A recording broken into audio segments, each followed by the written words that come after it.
بسم اللہ الرحمن الرحیم الحمد للہ رب العالمین وصلی اللہ علی محمد وآلہ الطاہرین۔ موضوع گفتگو خمس، اور ہماری اس گفتگو کا عنوان ہے معدن یعنی کان، یا اگر انگلش میں کہا جائے مائن۔ کچھ چیزوں پہ خمس واجب ہے کہ جس کی جانب پہلے بھی توجہ دلائی،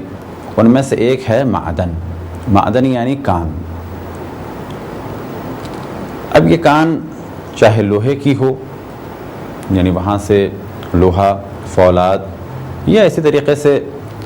کسی اور چیز کی ہو، تانبے کی ہو، پیتل کی ہو، سونے کی ہو، چاندی کی ہو، جواہرات کی ہو،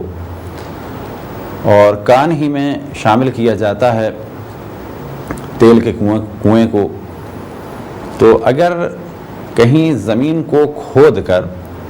یا کسی پہاڑ میں ایک سرنگ بنا کر، یا کسی پہاڑ کو توڑ کر، یا اگر کسی زمین پر کوئی چیز ہے، تو ان ساری چیزوں کو کہا جاتا ہے کان۔ گو کہ عام طور پر جو کان کے بارے میں تصور ہے، یعنی مائن کے بارے میں تصور ہے، وہ یہی ہے کہ زمین میں کافی ڈیپلی جایا جائے یا پہاڑ میں کوئی سرنگ بنائی جائے۔ لیکن اگر مائن کہا جائے تو وہ چیزیں جو پہاڑ پر ہوں، پہاڑ کی بلندی پہ ہوں، یا پہاڑ کے کسی ظاہری حصے پہ ہوں، یا حتیٰ کہیں زمین پہ پھیلی ہوئی ہیں، انہیں بھی کان کہا جائے گا۔ جیسے کہ بعض جگہ سنگ مرمر کافی گہرائی میں ہوتا ہے، بعض جگہ سنگ مرمر پہاڑ وغیرہ کے ساتھ ساتھ ہوتا ہے، بہت زیادہ ڈیپ جانے کی ضرورت نہیں ہے۔ اسی طریقے سے بعض جگہ ڈائمنڈ کے لیے سرنگ بنائی جاتی ہے، بعض جگہ ڈائمنڈ یا جواہرات نکالنے کے لیے ایک بہت بڑا اس طرح سے گڑھا کھودا جاتا ہے کہ وہ گڑھا ممکن ہے کہ بعض دفعہ کئی میل تک اس کا ڈائیمیٹر ہو جائے۔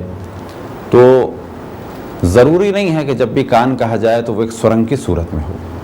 تو جتنی بھی چیزیں کان سے نکلیں، اب وہ چاہے گندک ہو، چاہے وہ بارود ہو، چاہے سونا ہو، چاندی ہو، کوئلہ ہو، پتھر ہو، ہیرا ہو، جواہرات ہوں، یا آج کل کے دور میں جو مختلف اور معدنیات ہیں جن کا استعمال ہے مختلف فیکٹریز وغیرہ میں، وہ سب کی سب معدنیات میں شامل ہیں۔ بس جیسا بھی جنرل پبلک کہے کہ یہ چیز کان ہے یا کان میں سے نکل رہی ہے یا معدن ہے، تو ان پر خمس دینا واجب ہے۔ تو پہلا سوال تو ذہن میں یہ آ سکتا ہے، کیا خمس 1 سال گزرنے کے بعد دیا جائے گا؟ تو جواب یہ ہے کہ جیسے ہی کسی کو آمدنی ہو کان سے، تو جتنا خرچہ ہوا ہے اس کے نکالنے میں یا کان کھودنے میں،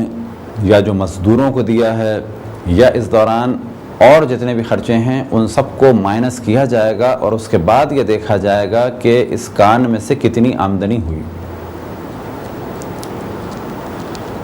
اب آمدنی کتنی ہوئی یہ دیکھنا ہے، تو ایک مخصوص آمدنی کے بعد خمس دینا واجب ہے۔ وہ نصاب کیا ہے، وہ آمدنی کیا ہے؟ تو جواب یہ ہے کہ اگر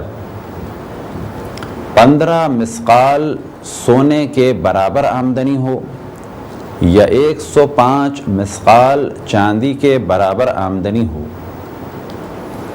تو پہلا سوال یہ ذہن میں اب آئے گا یہ چیز سننے کے بعد آپ کے، کہ مثقال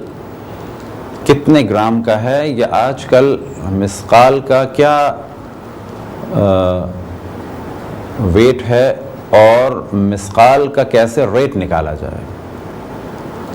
تو یہاں سے گفتگو 2 حصوں میں تقسیم ہوگی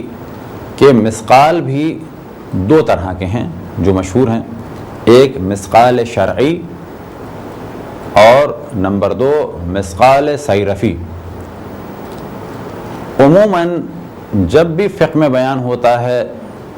کسی چیز کے نصاب کا ذکر، یا جب بھی مثقال کا ذکر ہو، تو عام طور پہ مثقال شرعی مراد ہے۔ اب کچھ مسائل کی جانب توجہ رہے کہ اگر کسی اسلامی ملک میں ان معدنیات کا کام کوئی غیر مسلم کر رہا ہو، تو اس سے بھی حکومت اسلامی خمس لے گی۔ اگر ایک معدن کے کئی مالک ہوں، مثال کے طور پہ ایک جگہ معدنیات کا کام 10 افراد کر رہے ہیں، تو سوال یہ پیدا ہوتا ہے کہ 10 افراد کا ملا کے جو فائدہ ہوا ہے وہ ہونا چاہیے 51 گرام .855 گولڈ کے حساب سے، یا الگ الگ؟ تو جواب یہ ہے کہ 10 افراد اگر کر رہے ہیں تو حساب یہ لگایا جائے گا کہ ایک آدمی کو اگر اتنا فائدہ ہوا ہے، یعنی 15 مسقال سونے کے برابر یا 105 گرام چاندی کے برابر کہ 15 مسقال سونے کا حساب اگر لگایا جائے گولڈ کے حساب سے تو بنتا ہے 51.855 گرام. تو اگر تقریباً 52 گرام فائدہ ہوا ہے تو ایسی صورت میں خمس نکالنا ہوگا، یعنی 52 گرام تقریباً ایک آدمی کو، اسی طرح سے 52 گرام تقریباً دوسرے آدمی کو. لیکن اگر تقسیم ہونے کے بعد نصاب سے کم ہو جائے تو پھر کسی پر بھی خمس واجب نہیں ہوگا. پہلے بھی ہم نے توجہ دلائی کہ 2 طرح کی مسقال مشہور ہیں، جن میں سے اب تک ہماری گفتگو ہوئی مسقال شرعی کے متعلق، اور مسقال شرعی ایک مسقال یعنی تقریباً برابر ہے 3.5 گرام کے، البتہ 3.5 گرام سے کچھ کم یعنی 3.457 گرام. اب ایک سوال یہ ذہن میں آ سکتا ہے کہ یہ نصاب ایک دفعہ نکالنے کے بعد ہے، تو کہا جائے گا کہ اگر تھوڑا تھوڑا کر کے بھی نکال رہے ہیں اور ان سب کو ایک کاؤنٹ کیا جاتا ہے، مثال کے طور پہ کچھ مشینریز لے جائی گئیں اور اس کے بعد کھدائی ہوئی، یا اگر کہیں پہ ڈائنامائٹ لگانے کی ضرورت ہے ڈائنامائٹ لگایا گیا، اور ایک دفعہ ایک خاص پلاننگ سے کام ہوا، گو کہ کئی مرحلوں میں ہوا، لگاتار ہوا، تو جتنا اس میں سے نکلے گا وہ ایک دفعہ کا مانا جائے گا. وہ جو ایک دفعہ کا مانا جائے گا، فرض کریں اس کے بعد پھر 6-7 مہینے کام نہیں کیا، تو ایسی صورت میں جو ایک دفعہ ہوا ہے اس کو دیکھنا ہوگا کہ وہ نصاب تک پہنچتا یا نہیں پہنچتا. لیکن اگر کسی کان میں سارا سال یہ کام چلتا رہے اور یہ جتنا بھی سلسلہ ہے پورے سال کا یہ سب ملا کے اس سے زیادہ ہوتا ہے تو پھر اس کا خمس نکالنا ہوگا. یہ تھے مختصر سے مسائل کان کے بارے میں، یعنی مائن کے بارے میں، معدن کے بارے میں. خداوند تبارک و تعالیٰ سے دعا ہے کہ بحق محمد وآل محمد ہمیں اپنے رسول، اپنی حجتوں، خصوصاً امام زمان علیہ السلام کی معرفت اور اطاعت کی توفیق عطا فرمائے. وصلی اللہ علی محمد وآلہ الطاہرین.